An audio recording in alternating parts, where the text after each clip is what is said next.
예, 터널 공동구 기초 타설 중인데요. 오늘은 제가 말씀드리려고 하는 것은 우리가 현장에 가게 되면 많이 부딪히는 게 이 집수정입니다.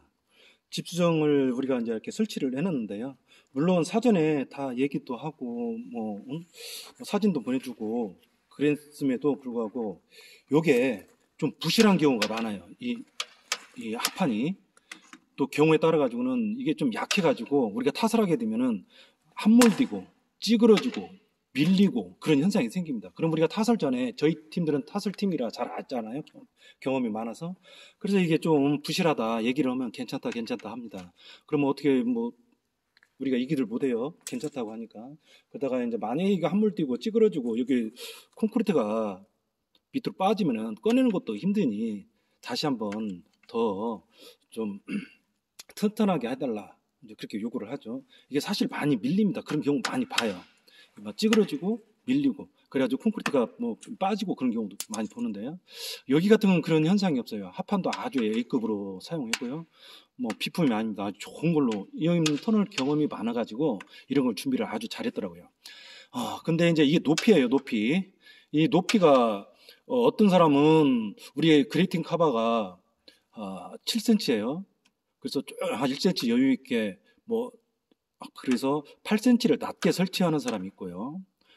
왜? 그렇다 보니까 이게 이제 8cm 짜스트하게 하게 되면 이게 나중에 콘크리트를 퍼내야 되는데 이제 8cm로 하면 많이 안 퍼내죠. 근데 어떤 데는 이게 11cm 지금 요 센서 이게 이제 기초 상단이에요.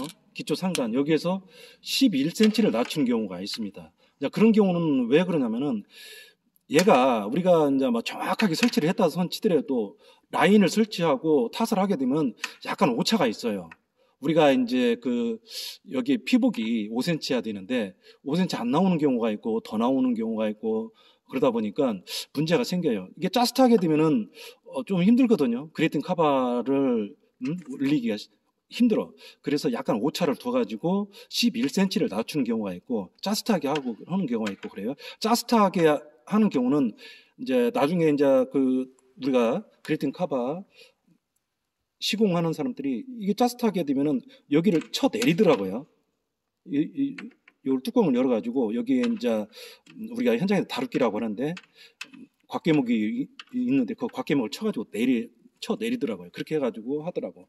근데 이제 어떤 게 좋은지는 잘 모르겠어요. 이렇게 작업자들 말 들어보면요. 좀 거들어더라도 이게 좀 낮았으면 좋겠다. 그런 얘기를 많이 하더라고요.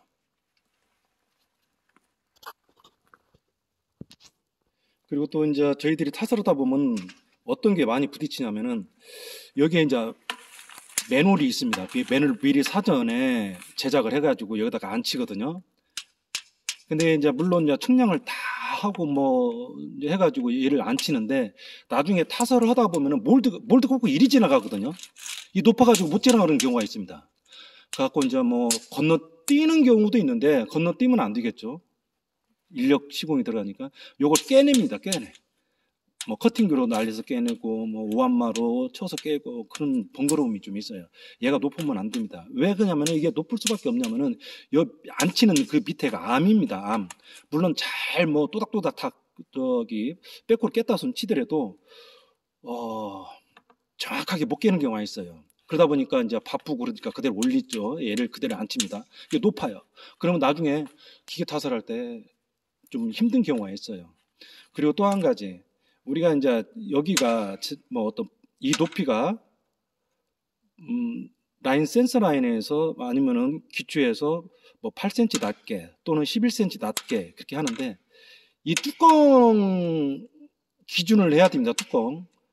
나중에 여기 밑에 그러니까 여기까지는 8cm 또 11cm로 해놓고 뚜껑 올리면은 얘가 한 2cm를 잡아먹거든요. 이거 계산을 잘 하셔야 돼요.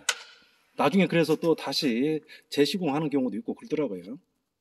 자, 또 한 가지 이 횡배수관. 횡배수관 왜 저는 그래요. 이게 집수정 자리에 두 개인지는 모르겠어요. 어떤 데 가보면은 자, 물이 지금 여기에서 이렇게 흐릅니다. 얘 같은 경우는 저쪽이 높아야 돼요. 저쪽이 높아서 이 집수정으로 와야 되는데 어떤 때는 얘가 높은 경우가 있어요. 그런 데도 있더라고. 수평기 대보면요. 여기는 그런 현상이 없는데 저는 왜 이게 두 개를 설치하는지 모르겠어요. 자, 그건 그거고요. 어떤 경우가 또 생기냐면은 이 횡배수관이 얘보단 얘가 문제가 생기는 경우가 많습니다. 제가 밀린다고 그랬어요. 여기는 잡아주는 데가 없어요. 물론 여기가 잡긴 했는데 얘가 약해가지고 밀리는 수가 있습니다. 밀려요. 갖고 나중에 거푸집 뜯어내서 보면 이 구멍이 없어. 얘는 그런 경우가 있어요. 얘는 안 밀려. 왜? 방향이 지금 이쪽으로 얘가 잡아주기 때문에 안 밀립니다. 얘는. 근데 얘가 가끔 밀리는 경우가 있어요. 그래서 제가 뭐라고 그랬습니까? 자, 하나, 둘, 셋, 두꺼운 철근으로 뚫어가지고 얘가 밀리지 않도록 해줘야 됩니다. 제가 집수정 상단에다가 센서라인에다가 이제 수평기를 제가 올려놨는데, 미리 측량을 해가지고 집수정을 저렇게 설치를 해놓은 데가 있어요. 그래서 이제 나중에 타설을 하기 위해서 센서라인을 설치하면 또 오차가 있습니다. 오차가. 그래서 어떤 현장은 저걸 집수정을 미리 안 치지 않고 미리 제작을 해놨다가 측량을 한 다음에 레벨을 다 본 다음에 저렇게 수평기로 재가지고 설치하는 경우도 있더라고요. 예, 반대편 터널은 기초 또 2단 라이닝 벽제까지 타설이 다 끝났어요. 아주 멋지게 나왔습니다. 제가 이제 여기 타설한 대 와본데요. 여기 집수정입니다. 집수정. 자, 제가 집수정 크랙이 간다고 그랬어요.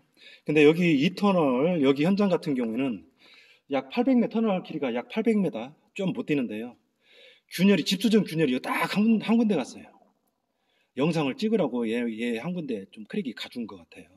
제가 이제 뭘 말씀을 드리려고 그러냐면은, 자, 아까 제가 그 집수정 거푸집 보면서 얘기했어요. 이 구멍이 두 개 있습니다. 이게 횡배수관 자리입니다.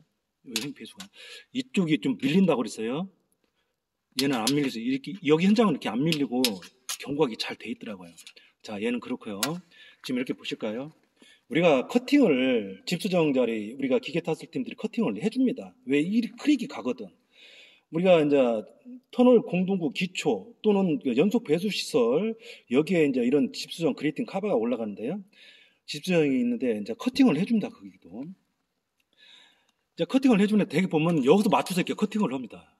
이렇게 여기서 쫙 커팅을 하고, 여기는 그냥 그대로 놔뒀다가 여기서 쭉 이렇게 커팅을 합니다. 두 군데를 해주죠. 두 군데를. 저는 두 군데 할 필요가 없다고 봅니다. 한 군데만 해주면 돼요. 근데 자, 그럼 커팅을 이렇게 하다 보니까 어디가 갔냐면, 제가 보니까 균열이 다 이리 가더라는 거예요. 요리. 우리가 커팅을 미리 이렇게 해놨는데 여기서 가가지고 찌찌찌찌 요리 합류하더라고요. 여기 가가지고 그냥 이리 간 경우도 있고, 어떻게 이렇게 와가지고 여기서 이렇게 합류해요. 근데 보세요. 여기부터, 여기가 허당이에요. 여기가 허당. 여기가 허당. 여기는 콘크리트가 있습니다.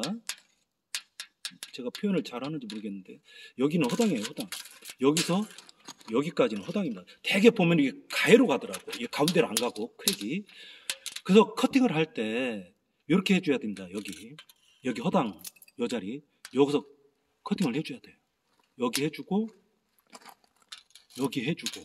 자, 이렇게 해줬는데 생뚱맞게 이리 가는 경우가 있어요. 자, 여기 그 크랙 유도를 해줬는데 뭐 요 가운데로 갔다든지 요리 갔다든지.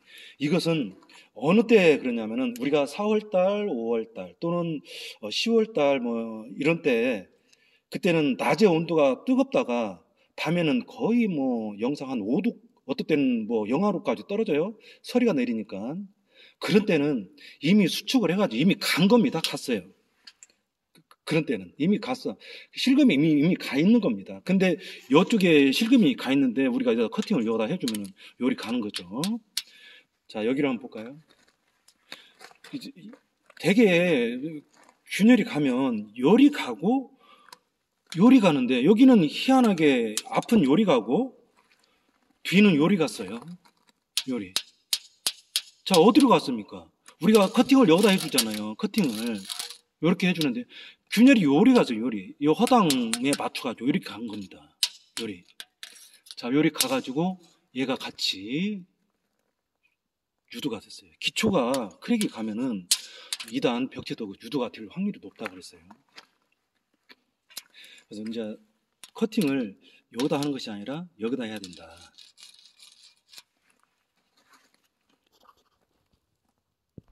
여기 보면은 이게 이제 포인트가 있는데요. 이게 라이닝 폼 자리입니다. 라이닝 폼 자리. 그래서 이제 여기 이제 라이닝 폼에 맞게 지금 커팅을 해준 거예요. 근데 이제 문제는 뭐냐면은 터널 공동구 타설하고 라이닝 타설하고 그 다음에 한참 후에 이제 본선 콘크리트 포장을 합니다. 터널은 다 아시죠? 콘크리트 포장을 한다는 거. 그게 이제 왜 콘크리트 포장을 하자면은 터널은 아무래도 나중에 공사하면 위험하잖아요. 이제 콘크리트 포장은 거의 반영구적입니다. 근데 아스콘 포장은 이제 재보수를 많이 해야 돼요. 그래서 이제 콘크리트 포장을 하는 거다. 영업소도 마찬가지. 영업소가 차 항상 들랑달랑 하는데 거기에 아스콘 포장해가지고 보수를 하고 있고 그러면은 불편하겠죠. 그래서 터널하고 영업소 잘 보시면은 콘크리트 포장이에요. 물론 이제 콘크리트 포장이 물론 이제 좋은 점도 있고 단점도 있고 그래요. 자, 그러면 이제 콘크리트 포장을 합니다. 나중에 포장팀들이 포장을 하는데 이게 균열이가 있어요. 여기에 물론 이제 크랙을 유도하죠. 그러면 예를 들어가지고 여기가 지금 라이닝 폼 12m, 그다음 중간에 6m, 여기가 커팅 자리입니다. 여기도 커팅을 해주죠. 근데 문제는 뭐냐면 제가 여기 집수정 여기 균열이 가 있어요. 균열이. 자, 저기는 라이닝 폼에 6m, 12m 간격에 맞게 커팅을 해주면 되는데 여기 같은 경우는 그런 본선 포장팀들은 어떻게 하느냐? 여기 균열이 가 있잖아요. 그럼 이걸 따라서 균열이 갈 수가 있죠. 본선 포장이 균열이 가면 문제가 커지죠. 그건 문제가 큽니다. 그래서 여기를 그 사람들은 타설할 때 어떻게 했냐면은 여기를 분리시킵니다. 여기에다가 비닐을 대요. 비닐을 이렇게 댑니다. 비닐을 대가지고 같이 유도가 되지 않도록 비닐을 어떻게 되냐면은 그리스를 이렇게 발라가지고 밀착이 되게 해가지고 이렇게 발라줍니다. 그러면 본선 포장이 따라서 유도가 안 되겠죠. 균열이. 아주 멋지게 잘 나왔어요. 선형이라든지 엘리베이션 일정하고요. 아주 잘 나왔습니다. 보시면 선형도 아주 좋아요. 각이 살아있죠? 각이 딱 살아있고 선형도 아주 좋습니다.